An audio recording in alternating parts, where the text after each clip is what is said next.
Hello everyone, आज के इस वीडियो में हम कैंडल्स की मदद से एक मज़ेदार एक्सपेरिमेंट करने वाले हैं जो कि बहुत इजी और सिंपल होगा, पर यह एक्सपेरिमेंट हमें काफ़ी कुछ सिखाने वाला है। तो चलिए इस वीडियो को देखते हैं और सीखते हैं।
तो जैसे कि हमने इस एक्सपेरिमेंट में देखा कि जैसे हमने प्लेट में कैंडल्स जलाए और उसके ऊपर ग्लास जार रख दिया, तो ग्लास जार रखने से जो बाहर का एटमॉस्फेरिक ऑक्सीजन था उससे कैंडल का कांटेक्ट ख़त्म हो गया।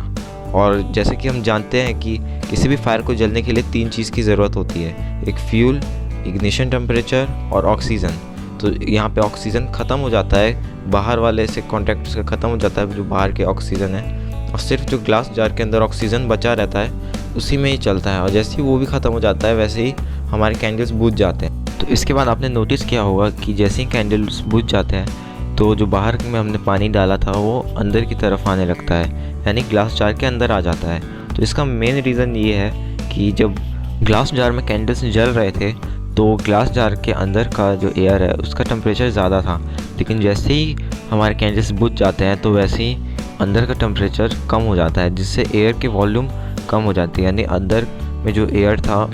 उसका वॉल्यूम कम हो जाता है, जिसके वजह से अंदर जो ग्लास जार के अंदर का एरिया है उसका प्रेशर कम हो जाता है, जिसकी वजह से ग्लास जार के अंदर एक स्मॉल वैक्यूम क्रिएट हो जाता है। और यही कारण है कि ग्लास जार बाहर के रखे पानी को अपने अंदर खींच लेता है।